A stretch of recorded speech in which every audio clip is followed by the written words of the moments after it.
And good morning. It is April the 8th of 1993, and in a couple seconds we're going to see a little bit of personal Glasser history. But for 2 years, this is what we've seen in the Glasser garage ever since April of 1991, and that is 2 Cadillacs. This is Mickey's that she bought back in 1990, and this is my Lemon that I bought back in 1991, almost 2 years ago to the date. Well, in about 1 hour, this car will be history. We'll be getting a 1988 Toronado. There we go.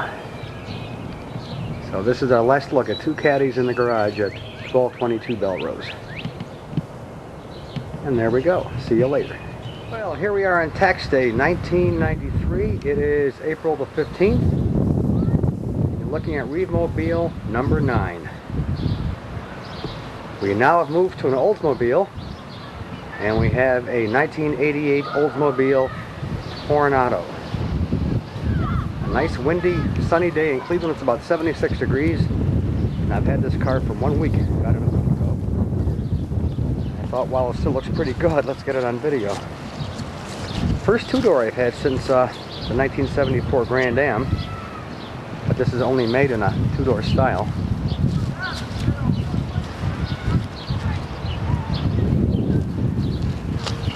Still got the dealer's tag on it. But this is in really, really good shape.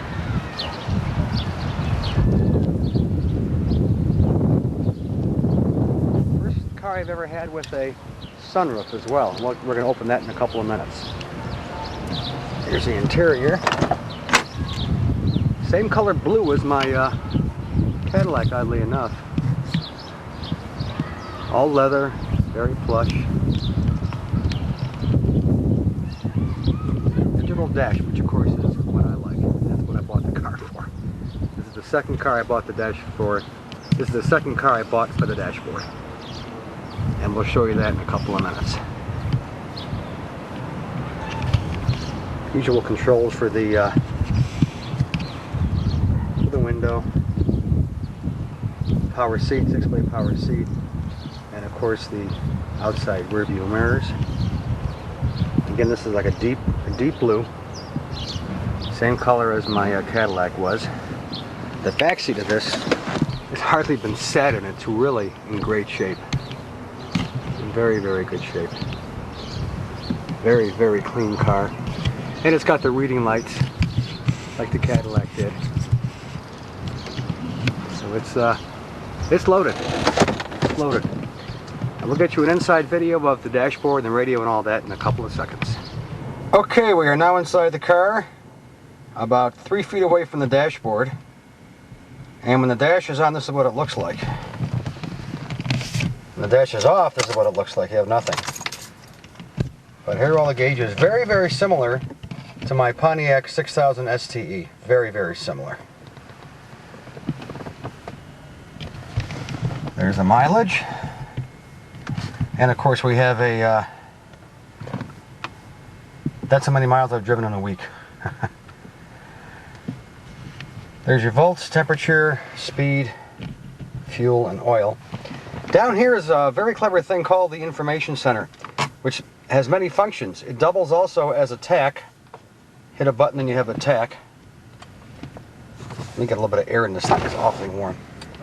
What else? There's also something called system monitor, and when you hit that, all these things kind of go crazy just to make sure all the lights are working, which is kind of neat. Now over here to the right we have some other buttons which I really can't focus on too good. I'm just too close. Engine data, average fuel economy, instant fuel economy, fuel used, range, and reset.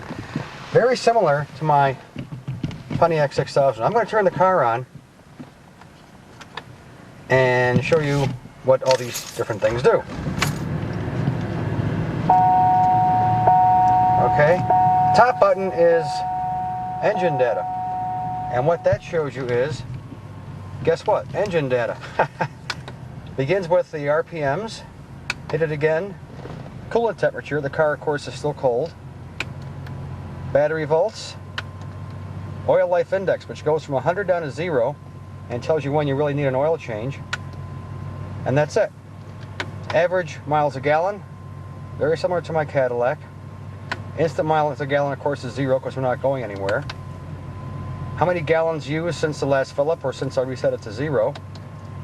How many miles I can go on this current tank of gas. And of course, the last is a reset button.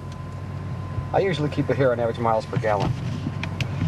Some other nice things about this, if you have a door open and you're in, I think you have to be in drive, it will tell you a door is open.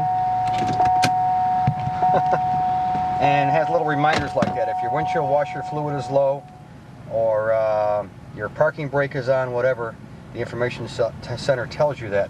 Or you can put it back to TAC or Toronado, anything that you want. Listen, the buttons over here are pretty self-explanatory. There's your typical GM lights for your headlights and your parking lights. Let me turn the engine off. Interior lights is a up and down slide switch. Below that is your twilight sentinel. Very similar to what I had in the Cadillac. And let's see if I can get them. These 4 down here. Well, we can do a jump cut. Little still frame here. You have on the upper left your odometer or your trip odometer. Next to it, of course, is the trip reset. Below it is your English or metric, whichever you want. And on the right of that is what you saw before, the system monitor. Let's see, and those are right down here to the left of the display. So that's where the display buttons are over there. And here, of course, is your other displays, radio and all that. This starts with the outside temperature, which I like. It is 78 out. It's a real nice day. First real decent day we've had all year so far. And here are your controls for the fan. And this has a 5-speed fan, which I like. It's not just the usual 3 speeds. Electronic climate control. Here's the radio section with your radio buttons, balance, fader, and all that other stuff. Now the cassette deck is way down here, oddly enough, with the function buttons over here. And over here is an equalizer, which looks like it really is an ashtray, but it's not. It's really a 5-step graphic equalizer with an on-off button, which is kind of unique. Here are your gears, down here. And here is my cassette storage department. Here's the glove compartment, of course, and everything else is pretty well standard on this car. Has the same kind of mirrors the Cadillac does. Pull that down, pull it up. There's your lit visor mirrors. And up here, of course, is the sunroof. Ray King finally has in his car a sunroof. This is unbelievable. But if we ever get sunny days here in Cleveland, hey, I could enjoy the sun. So this is kind of nice. Kind of nice. Let's do another jump cut. So there it is, Reevemobile number 9, purchased on 4/8/93.